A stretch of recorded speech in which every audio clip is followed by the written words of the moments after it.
Oi pessoal do Explica Isso, eu sou o Diogo e eu tô aqui para explicar química para vocês. Eu sei que muita gente tem dificuldade em química e então eu vou tentar esmiuçar o conteúdo o máximo possível para vocês poderem entender, tá? Nesse quarto bimestre que a gente começou aprendendo é massa atômica. Basicamente a massa atômica o que é? É a massa que um átomo tem. Então, por exemplo, se eu chego lá, ai meu Deus, um oxigênio. Eu quero saber qual é a massa desse oxigênio. Como que eu vou saber a massa desse oxigênio? Eu sempre vou somar os prótons e os nêutrons dele. Então a massa... Então a massa, ela sempre vai ser igual aos prótons e os nêutrons. Mas tem uma variação nessa massa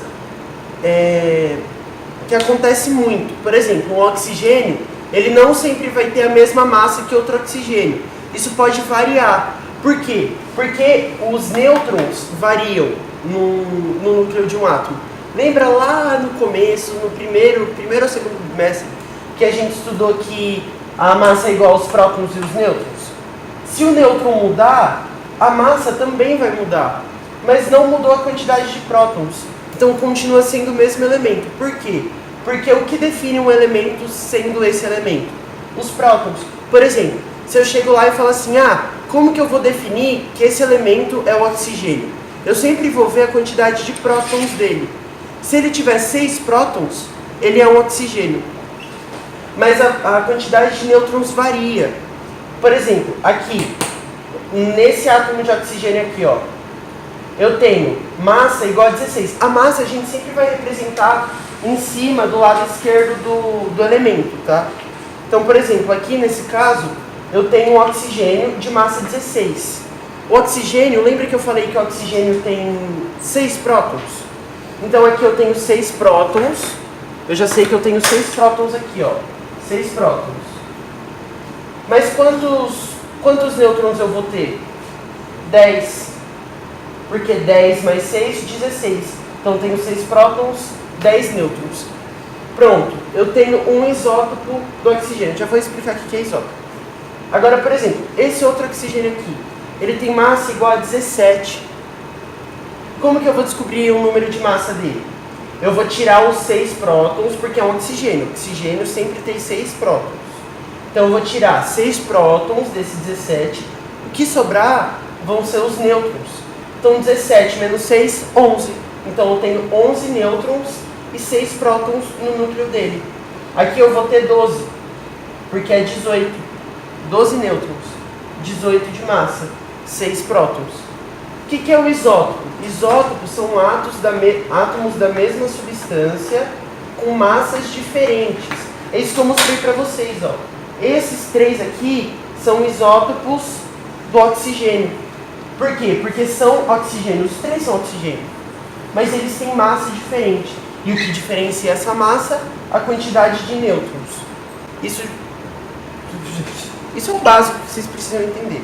Isso eu só retomei porque é coisa importante. Tá bom, agora eu vou explicar para vocês um pouco mais de massa atômica, eu vou entrar no conteúdo mesmo. Um conceito básico que a gente tem que entender é a medida que a gente vai usar para massa atômica. Por exemplo, para medir metros. Não, para medir distância. O que eu uso? Eu uso metros, quilômetros, centímetros. Para medir peso. Quilo, na verdade é grama, né? Mas quilograma, miligrama e assim por diante. Na massa atômica a gente também tem uma unidade, como o metro e como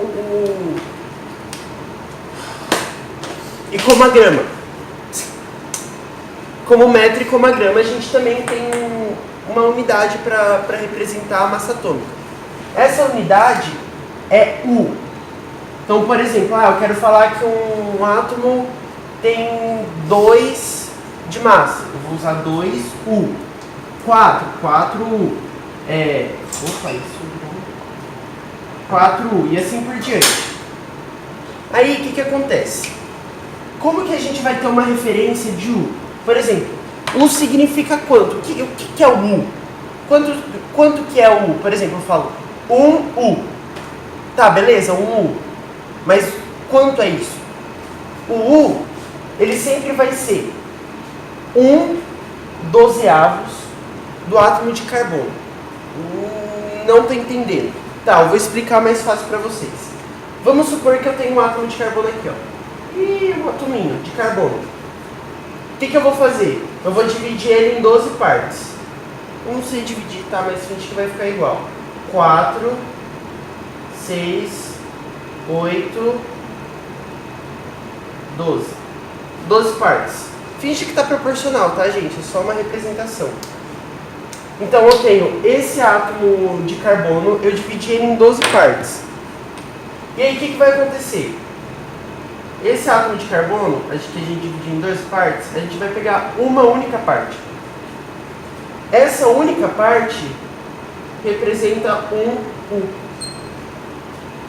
Por exemplo, vamos supor que o carbono ele tenha 12 quilos. 12 quilos de massa. Tem um átomo de carbono, ele tem 12 quilos.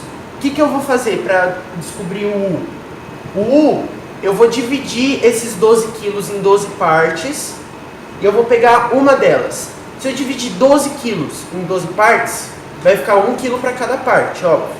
Então, esse U é equivalente a esse 1 quilo. Não é 1 quilo, tá, gente? Eu só estou representando, mas não é 1 quilo, é um valor muito baixo. É tipo assim, 0,000000003 miligramas. É só uma representação. Então esse U aqui, ele é representado pelo 1/12 do átomo de carbono. Se eu pegar o oxigênio não vai ser, porque é um valor exato. É que agora eu não tenho o valor exato aqui desse U aqui, mas U deve valer tipo 0,00000000000 alguma coisa. Bom, galerinha, de explicar isso, eu ia gravar mais um conteúdo, mas se eu gravar mais um conteúdo, o vídeo vai ficar muito longo, vai ficar cansativo para vocês. O próximo conteúdo é aquele negócio que a gente viu de, por exemplo, eu quero descobrir a massa do oxigênio, mas eu tenho 3 tipos de oxigênio, qual que eu vou usar? Isso que eu vou discutir no próximo vídeo. Eu não vou gravar nesse, senão vai ficar muita coisa mesmo. Bom, e é isso. Espero que tenha ajudado esse vídeo aqui pra vocês. Se vocês quiserem tirar alguma dúvida, pode deixar nos comentários, pode chamar no Insta, pode chamar pessoalmente, pode fazer o que vocês quiserem. Eu tô aqui pra tirar a dúvida. Espero que tenha ajudado mesmo isso daqui. Se não ajudou, deixa nos comentários também. Dá seu like, que ajuda muita gente, ajuda muito, muito mesmo. Se você não é inscrito, se inscrevam, que a gente fica postando vídeo direto aqui sobre o conteúdo que vai cair nas provas e tal. É muito bom. E é isso aí, galerinha. Falou!